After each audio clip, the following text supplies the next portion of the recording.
इस एपिसोड को स्टार्ट करने से पहले ना मैं आपको कुछ दिखाना चाहता हूँ। दुकान चलाता हूँ छोटा सा, है ना। 1997 में दिल्ली आया था बिहार से, चाय की दुकान चलाता हूँ। आज मैं गांधीनगर में, है ना, 48 लाख का मकान लिया है। करोड़पति पान वाला, अरबपति चाट वाला, ठेले पर दुकान और करोड़ों का मकान। कानपुर की गलियों में ऐसे ठेले वाले मिले हैं जो करोड़पति हैं। हो जाता है दिन में 5-6 हज़ार हो जाता है। और लोग कहते हैं पानी पूरी का ठेला लगा के स्टार्टअप क्यों बोल रही हो इसको।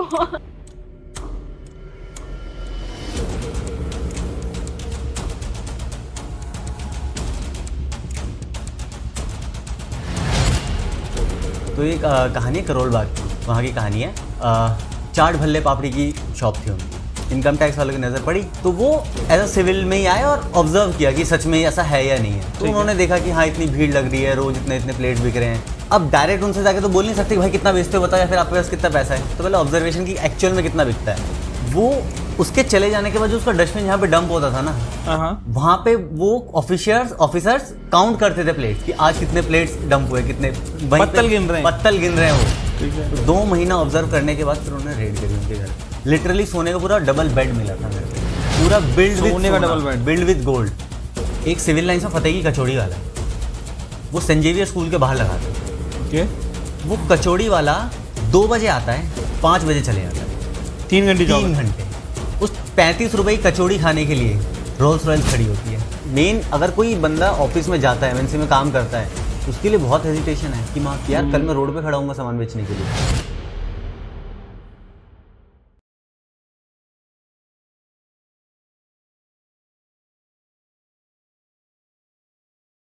हाय गाइस, लास्ट एपिसोड में हमने डिस्कस किया था white collar jobs versus blue collar jobs, जिसके अंदर हमने वेंडर्स की इनकम के बारे में बताया था। जो कॉर्पोरेट वाले हैं वो कितना इनकम जनरेट करते हैं और वर्सेस जो ब्लू कॉलर जॉब्स हैं, जो स्ट्रीट वेंडर्स हैं, जो फूड स्टॉल्स लगाते हैं, उनकी कितनी इनकम्स होती है।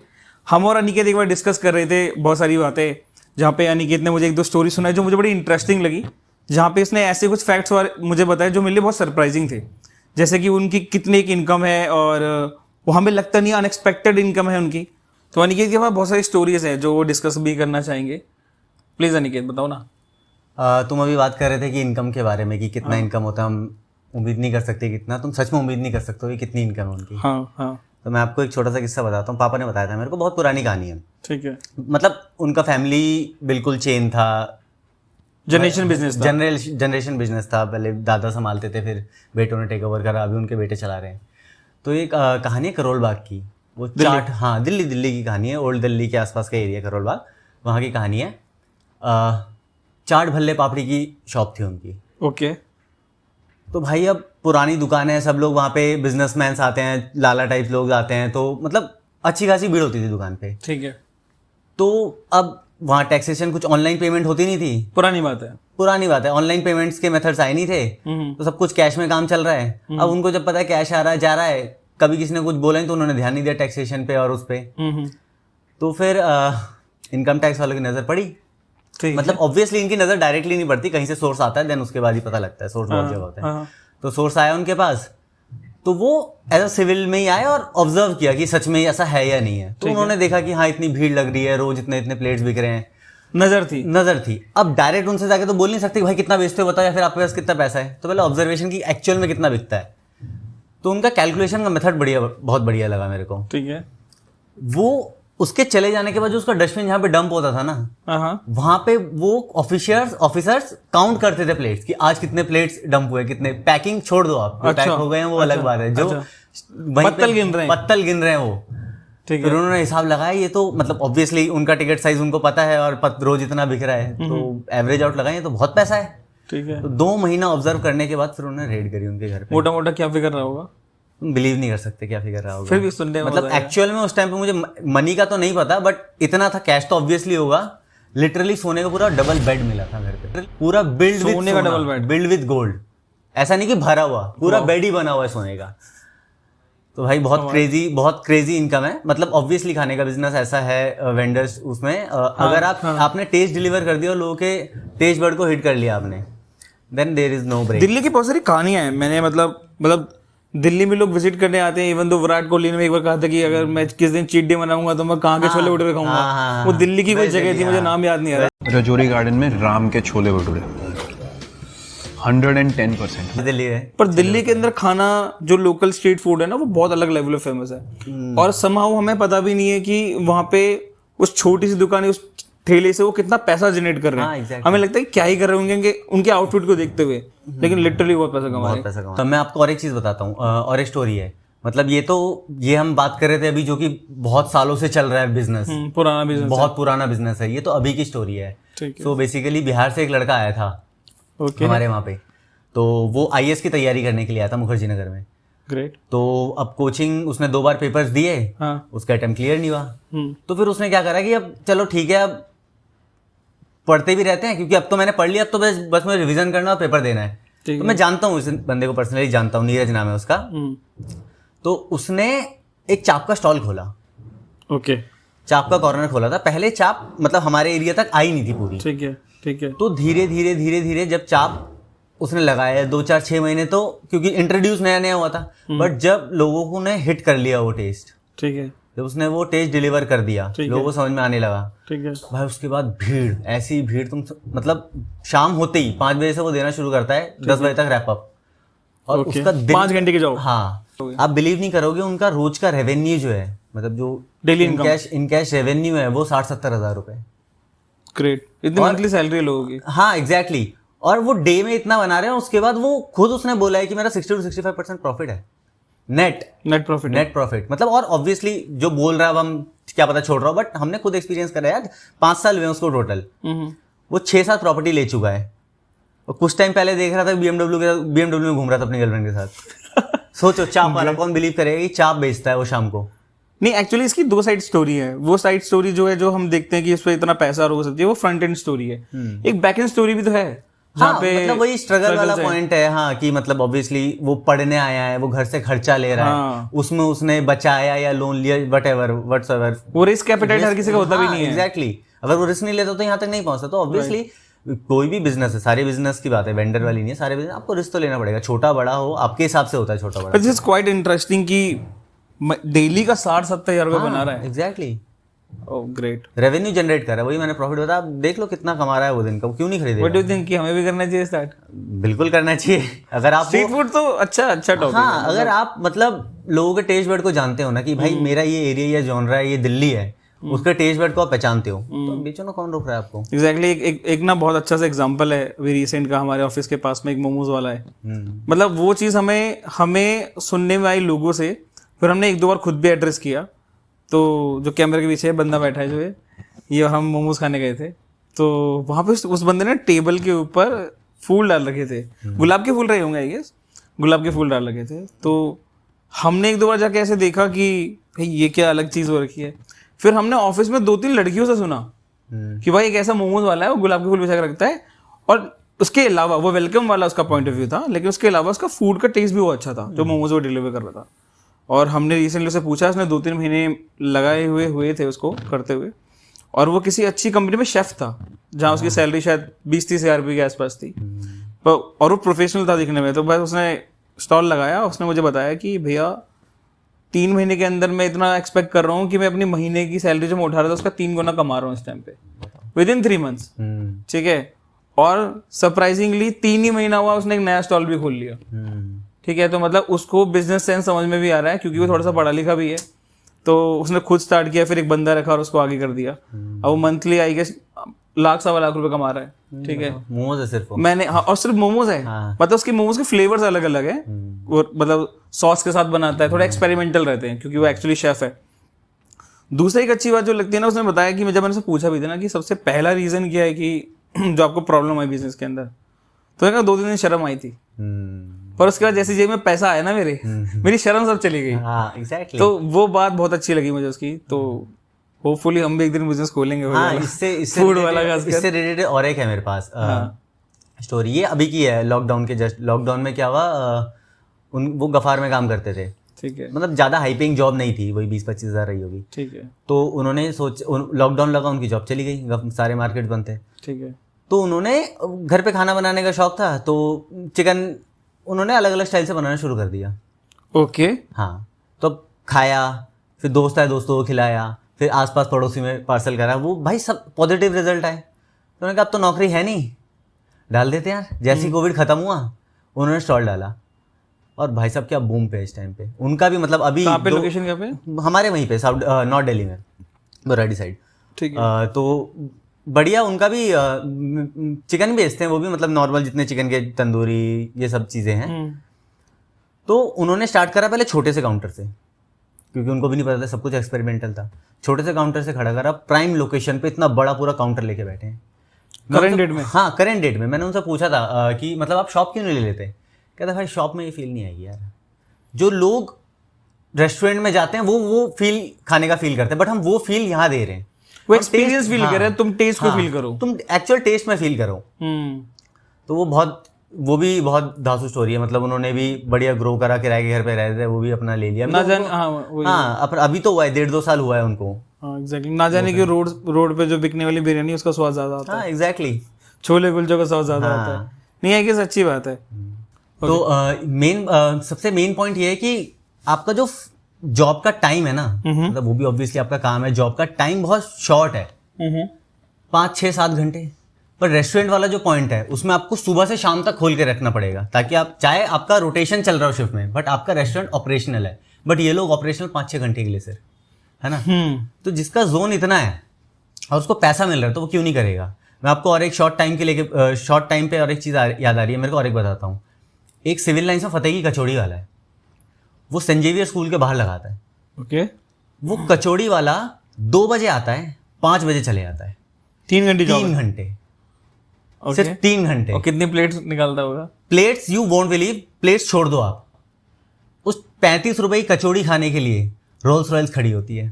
ये दिल्ली में हो रहा है? दिल्ली में हो रहा है। सिविल लाइन्स वो पूरा जो फिल्म स्टार का एरिया है, वहाँ पे आलिया भट्ट का भी घर है, बहुत बड़े बड़े सुपरस्टार्स का घर है वहाँ पे। वहाँ पे सेंट जेवियर स्कूल से उसके बाहर लगाता है, रोल्स रॉयल्स खड़ी हुई खाती है। संजीव कपूर खाता था वहाँ पे, उसने अपना बैनर, उसने अपने, चाहे उसका स्टॉल है, स्टॉल के ऊपर बैनर लगाने का उसने वो दिया। संजीव कपूर ने पूरा उसके फोटो खिंचा के स्टॉल पे गया है, उसने लगा रखा है पूरा बैनर। अच्छा, संजीव कपूर हाँ। ने मतलब 35 रुपए की कचौड़ी में क्या बवाल मचा रहा है यार ये। 35 रुपए अब करे उसने, जब उसकी इतनी हाइप बढ़ गई ना, उसके बाद 35 करे। हम जब स्कूल में थे हमने 20-20 रुपए की खाई है।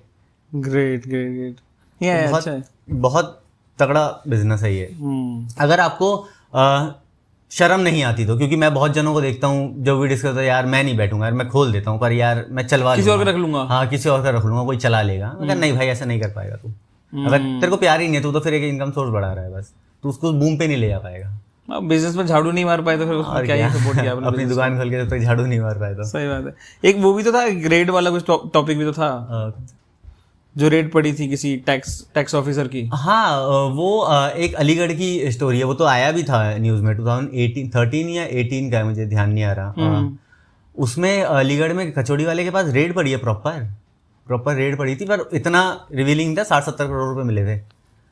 60-70 करोड़ रुपए? हाँ, कहने में इजी लग रहा है। अरे भाई कुछ नहीं है ये, एग्जैक्टली। लॉन्ग टर्म जो चल रहे हैं ना, दिल्ली 6, अलीगढ़, जो बनारस के जो पुराने हलवाई हैं, भाई बहुत तगड़ा वो है, आप नहीं कंपेयर कर सकते, देख के बता ही नहीं सकते उनको यार इस पे इतना पैसा है। धोती में और सफेद कुर्ता में चलते हैं वो बंदे।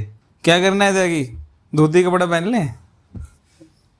हाँ, तो हमारा वो वाला जो पॉइंट था कि टेस्ट देना क्यों जरिए, फिर आपके यूनिकनेस, आपके पास लोग क्यों आएंगे। तो मॉल टाउन में एक बंदा था हाल ही फिलहाल में, वैसे उसने ज्यादा लॉन्ग टर्म में रन नहीं करा, रीजन नहीं पता, बट उसका मुझे कॉन्सेप्ट बहुत अच्छा लगा था फूड का। हाँ, तो उसके दुकान के वो प्रमोट अपने आप को प्योर वेज करता था, बट उसका मेन्यू आप देखोगे पूरा चिकन आइटम, मटन कीमा, चिकन कीमा, कबाब मसाला, टंगड़ी कबाब, विंग्स, ऐसे उसके वो थे। बट आप खाओगे ना उसको, वो न्यूट्रेला का बनाता था सब कुछ, प्योर वेज, बट उसमें टेस्ट आपको एग्जैक्टली सेम मिलेगा मटन का या चिकन का। सही स्ट्रेटेजी है, बढ़िया। उसकी सेल सबसे ज्यादा बूम होती थी ट्यूसडे को, सबसे ज्यादा ट्यूसडे को। मंगलवार है, कोई चिकन खाएगा नहीं, क्या खाएगा, वेज खाएगा, टेस्ट चाहिए, खा रहा है बंदा। अरे हाँ, बहुत तगड़ा कॉन्सेप्ट था भाई। ट्यूसडे उसके बाद ऑफर भी चलते थे।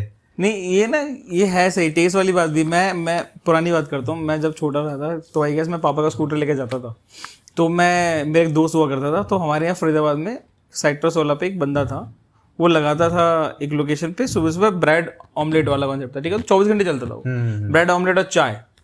तो कोई मुझे लेके गया था वहाँ पे, तो उसने कहा कि देख टाइम देख कितना हो रहा है। मैंने कहा मोटा मोटा 5:50 हो रहे हैं। कह रहे 6:15 तक बंदा आएगा। तो और वो है रोज आता है। उसने मुझे थोड़ा सरप्राइजिंग रखा। मैं कि देखता हूँ कौन आ रहा है भाई ब्रेड ऑमलेट खाने। अच्छा मतलब ब्रेड ऑमलेट था भी अच्छा, नो डाउट। तो एक ऑडी में एक बंदा आता है, ठीक है, और वैसे उतरता है और जाता है, गमछा बांधता है, टेबल पे बैठ जाता है गल्ले पे जाके। अरे भाई, मैंने कहा ये ओनर है? कह रहा ये ओनर है। मैं कहा ऑडी में है? अरे कह रहा भाई बहुत पैसे कमाते हैं ये लोग। सिर्फ ब्रेड ऑमलेट बेचता था। आई गेस उस टाइम पे ब्रेड ऑमलेट की कॉस्ट सिर्फ 60-70 रुपए प्लेट के आसपास थी उसकी। सुबह चाय चलती थी और 24/7 था, इसलिए इसको ज्यादा फायदा मिल रहा था। हाँ एग्जैक्टली। तो ट्रक वाले थे जितने वो सब रुकते थे। पैसा बहुत है। हाँ अभी मतलब जितने अभी सोशल मीडिया जितना बूम करा है, सोशल मीडिया जितनी चीज़ें प्रमोट होने लगी है, मतलब रात में दिल्ली में मैंने ये नोटिस करा, रात में लोग रात को जाके खाना पसंद कर रहे हैं, मिडनाइट। हाँ, मतलब हमारी जनरेशन चेंज है। हाँ, उनको 2-3 बजे भी स्ट्रीट फूड चाहिए। हाँ। तिलक नगर में एक समोसे वाला बैठता है 4 घंटे के लिए सिर्फ रात को। 1 बजे लगाएगा, सुबह 4 बजे गायब उसका। 4 घंटे ही जाओ रात को। ये अच्छा बिजनेस बन चुका है। मतलब वो इतना भर के लाता है, मतलब गाड़ी भर के लाता है और खाली करता निकल जाता है। मैं वही कह रहा हूँ कि हमें लगता है ना, जैसे अगर मैं आज से 10 साल पुरानी बात भी करूँ, एक लास्ट डिकेड की बात करूँ, तब भी इतना नहीं होगा जितना आज हो गया है। जो नई जनरेशन है वो रात को जगना पसंद करती है, ठीक है। घर वाले सो रहे हैं, वो अलग चौकीदार बना हुआ है क्योंकि मूवीज देख रहा है या फिर जो भी चिल कर रहा है। और इनकी क्रेविंग भी रात को उठ रही है। या दोस्तों के साथ चिल आउट कर रहे हैं तो चलो भाई चलो नाइट आउट भी चलते हैं। फिर रात को वही ढूंढ रहे हैं कि भाई कौन है जो रात को खुला होगा। आई गेस रात में चलने वाले बिजनेस भी सक्सेसफुल हो रहे हैं। एग्जैक्टली, क्योंकि वहां पे आपके पास बहुत सारी अपॉर्चुनिटीज नहीं है, बहुत सारे ऑप्शंस नहीं है, और कंपटीशन भी कम है ना। कंपटीशन भी कम है। आपके यहाँ पब्लिक पूरी, आप थोड़ा सा टेस्ट में भी आपको कॉम्प्रोमाइज करना पड़ेगा, कर रहे हैं लोग। कोई रात को बिजनेस खोलना है रात को बिजनेस खोलना है। हाँ। तो एंड लास्टली ये सारे टॉपिक, ये सारी इनकम की बातें, ये सारे इतनी सरप्राइजिंग फैक्ट्स को सुनने के बाद क्या लगता है कि इस लाइन में बिजनेस करना एक शर्म का पर्दा हटा के, मतलब ऑब्वियसली शर्म होनी नहीं चाहिए आपको। अगर आपको बिजनेस, इंसान कब करता है? जब बिजनेस से प्यार होता है। राइट। वो फैमिली बिजनेस होते हैं, अगर प्यार नहीं भी है तो भी संभाल रहा है तो कोई अलग चीज़ है। अगर आप अपना कोई बिजनेस स्टार्ट कर रहे हो, किसी ने जब वो स्टार्ट करा उसका पैशन रहा होगा ऑब्वियसली। मतलब डे वन से रूलिंग वाला वो नेचर नहीं होना चाहिए कि आपको बंदे ही रखने, आप उनके बिना काम नहीं कर सकते। और मतलब समहाउ बेस्ट एग्जांपल्स हैं जिन्होंने इस पर्टिकुलर इंडस्ट्री को थोड़ा सा और फेम दिया है, ग्लैमर दिया है। जैसे कि एक MBA चाय वाला फेमस हुआ जो उसने स्ट्रीट फूड बिजनेस स्टार्ट किया। फिर अपना एक और था चाय सुट्टा बार वाला था। फिर बहुत सारे और भी आए। लेकिन ना कहीं उन लोगों को इस चीज़ से बहुत बेनिफिट ये मिला कि आज के डेट में ना यंग जनरेशन जो हमारी जैसी है, जो बहुत शाई होती थी कि स्ट्रीट पे कैसे खड़े होंगे, वो एक ना छोटा सा हेजिटेशन दूर तो हुआ है। एग्जैक्टली, तभी तो देखो ना आप कितने ये स्ट्रीट वेंडर्स बढ़ रहे हैं। Obviously this is scaling. तो लोग अपना शर्म छोड़ के आ रहे हैं, क्योंकि मेन अगर कोई बंदा ऑफिस में जाता है, MNC में काम करता है, उसके लिए बहुत हेजिटेशन है कि यार कल मैं रोड पे खड़ा हूँगा सामान बेचने के लिए। करेक्ट। आधी हेजिटेशन तो यहीं पे आ जाती है, फिर बंदा करता नहीं। और आधा फेलियर, मुझे लगता है 90% का फेलियर ये है कि आप इनिशिएट कर ही नहीं पा रहे। हाँ एग्जैक्टली, क्योंकि आपको लगता है कि यार लोग देखेंगे तो कैसे लगेगा। हाँ, आई गेस जब जेब में पैसा आएगा ना तब सबको अच्छा लगेगा। और 5 साल बाद, 3 साल बाद अपने आपको देखोगे ना तो और अच्छा लगेगा। एग्जैक्टली। मतलब सबसे पहला जरूरी पॉइंट मुझे लगता है कि दुनिया में कोई भी कुछ भी जज करे, कोई करे या कैसे भी करे, आपको पता होना चाहिए कि एक डायरेक्शन क्या है मेरी, मुझे इसको स्केल कैसे करना है, ठीक है। साथ साथ ये भी देखना है कि पैसा भी कैसे बने जल्दी से जल्दी। ये 2-3 चीजें बहुत इंपॉर्टेंट है। और सबसे मेन इंपॉर्टेंट ये बात है कि फूड के अंदर टेस्ट डिलीवर करना। वो जिसको कभी वो आपके कस्टमर फीडबैक आपको बता देंगे कि आपका टेस्ट कैसा है, अफोर्डेबल है कि नहीं है। अफोर्डेबिलिटी भी एक बहुत बड़ा पॉइंट हो जाता है समटाइम्स, क्योंकि कई बार आप अलग अलग सिचुएशन या अलग अलग जगह पे जाके देखते हो तो हर जगह की कॉस्ट अलग है, तो उसका हर जगह का सेलिंग प्राइस भी अलग हो जाता है। मतलब प्रीमियम जगह पे, ऐसा जीके की बात करो आप, तो जीके में अगर M ब्लॉक में आप खोल रहे हो तो आपको पता है कि मोमोज 200 का मिलेगा ही मिलेगा। पर ऑडियंस भी वैसी है।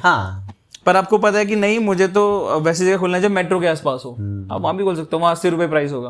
नहीं, ठीक है। आई गेस हमें ये शर्म का हेजिटेशन, मतलब शर्म का पर्दा हमें हटाना चाहिए और हमें कुछ ना कुछ ऐसी फील्ड में ना ट्राई करना चाहिए। और जितनी भी यंग ऑडियंस है ना, खासकर जो भी कॉलेज के आसपास है, देखो एक अच्छा प्रैक्टिकल एग्जांपल हो जाएगा। अगर आपको वर्चुअली बिजनेस समझना है, किताबों से समझना है ना, वर्सेज अगर आप एक जगह जाके स्टॉल खोल दो तो आपको फाइनेंस समझ में आएगा, कंज्यूमर बिहेवियर समझ में आएगा, लोगों का माइंडसेट समझ में आएगा, आपको ये भी समझ में आएगा कि मुझे कितना डिस्काउंट देना है, कितना प्राइस रखना है। मतलब आपको ये समझना चाहिए कि मेरी ऑडियंस कैसी है, उसके लिए मैं क्या प्राइस रखूं कि वो मेरे पास आए भी। फिर आपको मार्केटिंग में समझ में आएगी।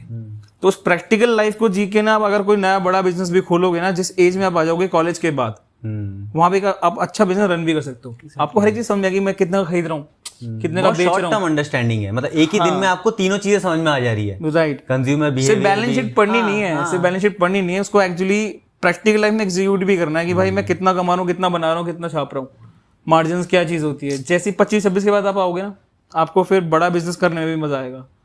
थैंक यार इस बहुत अच्छे टॉपिक पर डिस्कशन करने के लिए, इस एपिसोड में आने के लिए और ये सारी बातें बताने के लिए। Thank you, bye bye.